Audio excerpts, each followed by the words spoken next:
स्वागत है दोस्तों आप सभी का आपके अपने YouTube channel future to you academy पर। और आज दोबारा इस वीडियो में जो हम पढ़ने वाले हैं वो हम पढ़ेंगे food crops other than grains के बारे में।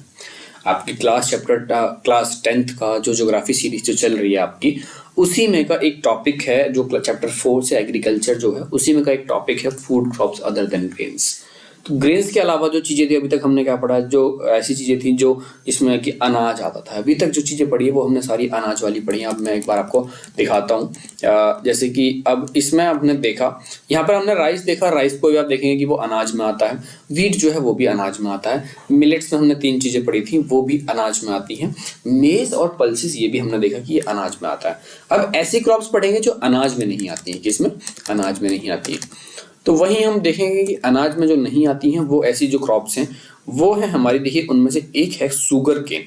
शुगर केन आप देखेंगे कि अनाज में तो कतई नहीं आता है किसी भी हालत में। आप देखेंगे सॉइल क्रॉप, ऑयल सीड जो है, ऑयल सीड जो है वो भी आप देखेंगे कि उसमें अनाज में बिल्कुल नहीं आते हैं। टी जो है वो भी अनाज में नहीं आती है। कॉफी जो है वो भी अनाज में नहीं आती है। और हॉरिजॉन्टल वो हॉर्टिकल्चरल जो क्रॉप्स हैं वो भी आपकी अनाज में बिल्कुल कतई नहीं आती हैं। तो अब हमारा जो टॉपिक पहला होगा इस वीडियो में, जो पढ़ने वाले हैं, हम शुगर केन के बारे में पढ़ेंगे, ऑयल सीड के बारे में पढ़ेंगे, ठीक है, और टी के बारे में पढ़ेंगे। और शुगर केन, ऑयल सीड और टी के बारे में पढ़ेंगे। देन उसके बाद हम इस वीडियो को खत्म करेंगे। नेक्स्ट वीडियो में हम पढ़ेंगे किसके बारे में? कॉफी और हॉर्टिकल्चर के बारे में। चलिए, तो हमारा जो पहला टॉपिक आज की वीडियो का जो पहला टॉपिक है वो है शुगर केन। तो उसके बारे में देख लेते हैं। Sugar cane, it is a tropical as well as sub tropical crop.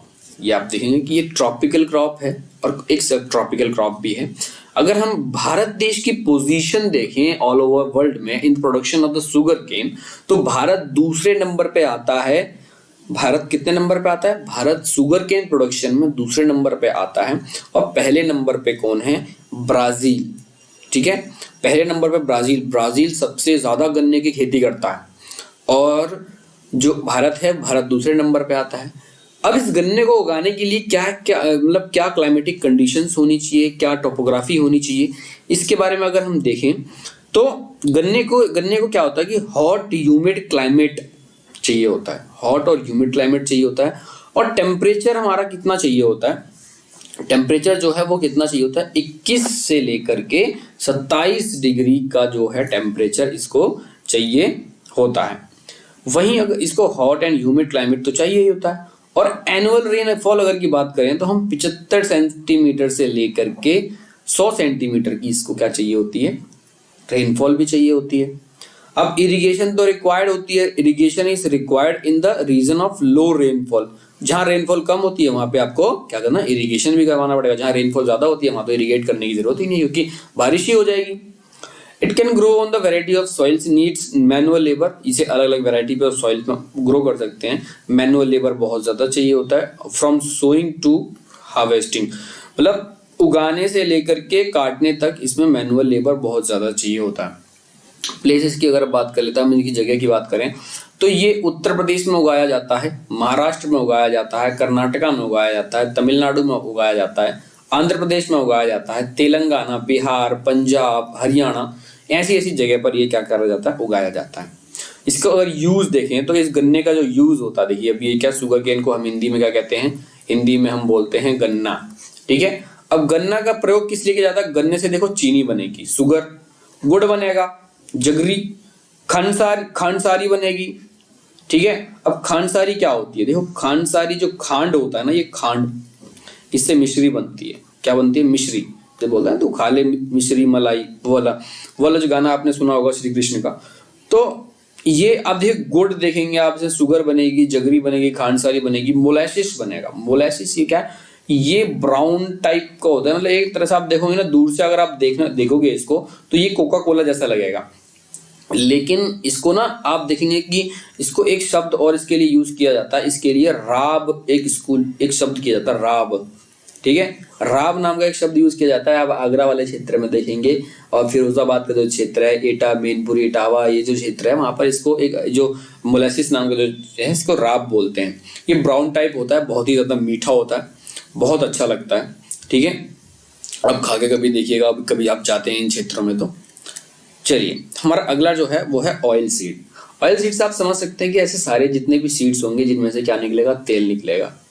अब तेल प्रोडक्शन में इंडिया की प्रोडक्शन, ऑयल सीड्स में जो इंडिया की जो पोजीशन है वो अगर हम बात करें तो 2016 में इंडिया की जो पोजीशन थी वो second largest producer of groundnut. देखिए, इंडिया की जो पोजीशन थी वो ग्राउंड नट मतलब मूंगफली की प्रोडक्शन में सेकंड लार्जेस्ट थे हम इन द वर्ल्ड, चाइना के बाद। पहले नंबर पे चाइना था और दूसरे नंबर पे हम थे।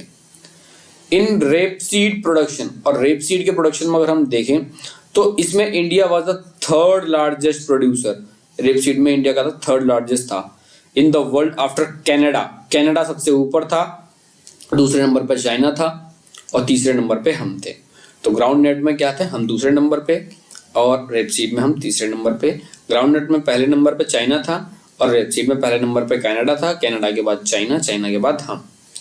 फिर ऑयल सीड की कुछ मेन ऑयल सीड की अगर हम बात कर लें तो देखिए, जैसे हमारा ग्राउंड नट हो गया, मूंगफली, मस्टर्ड हो गई आपकी, मस्टर्ड आपकी ये जो सरसों होती है सरसों हो गई, कोकोनट आपका नारियल हो गया, सीसम मतलब तिल हो गया, सोयाबीन हो गया। ठीक है, सोयाबीन जो है आपको, ये देखिए सोयाबीन, मैंने आपको कहा था ना सोयाबीन। अब सोयाबीन जो क्या मैंने पल्सेस में आपको पढ़ाया था कि इसमें से क्या प्रोटीन बहुत ज्यादा निकलता है। इसमें क्या होता है 43 ग्राम ऑफ पर 100 gram of soybean, 100 gram soybean में से 43 ग्राम ऑफ प्रोटीन निकलता है। आपने ये देखा होगा। कैस्टर सीड्स होते हैं, कॉटन सीड होता है, लिंसीड होता है, सनफ्लावर होता है, इन सब में से क्या निकलता है, तेल निकलता है। अब इसका यूज किया जाएगा, देखो कुछ का प्रयोग तो किस लिए होता है, एडिबल मतलब खाने के लिए किया जाता है, जैसे कुकिंग मीडियम के लिए होता है। However some of these are used as raw material, इनमें से कुछ का जो प्रयोग होता है वो रॉ मटेरियल के लिए यूज होता है इन द प्रोडक्शन ऑफ, साबुन बनाने के लिए, कॉस्मेटिक मतलब ये आपकी जो क्रीम वगैरह होती है, फेशियल के लिए जो क्रीम वगैरह होती है फेस के लिए, तो ये सारी जो क्रीम वगैरह बनाने के लिए, सोप बनाने के लिए, कुछ ऑइंटमेंट्स बनाने के लिए, है ना, कुछ ऑइंटमेंट्स बनाने के लिए किसका प्रयोग होता है, ऑयल सीड का प्रयोग होता है। ग्राउंडनट क्या है? ग्राउंडनट एक खरीफ क्रॉप है। Accounts for about half of the major oil seed produced in the country.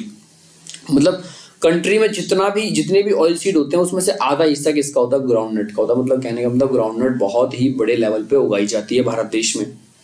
Gujarat सबसे लार्जेस्ट प्रोड्यूसर है ग्राउंडनट का इन राजस्थान। गुजरात जो था 2016-17 की अगर हम बात करें तो गुजरात सबसे बड़ा प्रोड्यूसर था किसका, ग्राउंडनट का। उसके बाद राजस्थान था और राजस्थान के बाद आंध्र प्रदेश 2016 में। लिंसीड और मस्टर्ड एक रबी क्रॉप है। सीसमम कैसी क्रॉप है, एक सीसमम मतलब तिल होता है, तो तिल एक खरीफ क्रॉप है नॉर्थ इंडिया में, और रबी क्रॉप है ये साउथ इंडिया में। तिल की खेती नॉर्थ इंडिया में अगर हम बात करें तो ये खरीफ बन जाती है, और वहीं साउथ इंडिया में इसको रबी सीजन में उगाया जाता है, इसलिए रबी क्रॉप हो जाती है। Castor seed is grown in both rabi and kharif crop. Castor जो है उसको भी दोनों के दोनों सीजन में उगाया जाता है। ऑयल सीड हमारा हो गया। शुगर केन हमने पढ़ा, मैंने जो आपको कहा था कि इसमें हम शुगर केन, ऑयल सीड और टी के बारे में भी पढ़ने वाले हैं। तो अब टी की हम देख लेते हैं कि टी क्या है। तो अगर हम टी की बात करें तो T cultivation is a example of plantation agriculture. ये हमने पहले ही आपको बताया था कि टी जो है एक प्लांटेशन एग्रीकल्चर है। It is also important beverage crop. ये बेवरेज क्रॉप है। कैसी क्रॉप है, आप देखिएगा यहाँ पे लिखा हुआ है कि बेवरेज क्रॉप। बेवरेज क्रॉप कौन सी होती है, इसको हम क्या है, टी का हम प्रयोग करते हैं पीने के लिए, तो इन सब चीजों में इसका यूज होता है। Introduce in India initially by British. Bharat में जो टी की जो कल्टीवेशन थी ये अंग्रेजों के द्वारा सबसे पहले इंट्रोड्यूस की गई थी। आज देखेंगे कि जो टी प्लांटेशंस जो हैं वो सारे के सारे इंडियंस के द्वारा ओन किए गए हैं। The T plants grown well in tropical and सब ट्रॉपिकल क्लाइमेट्स। जो टी प्लांट होता है आपका वो ट्रॉपिकल और सब ट्रॉपिकल क्लाइमेट में बहुत अच्छे से ग्रो करता है। Deep fertile endowed with deep and fertile well drained soil. ठीक है, फर्टाइल और अच्छे तरीके से जिस सॉइल में पानी होता है, मॉइस्चर होता है, उसमें बहुत अच्छे से इसको ग्रो किया जाता है।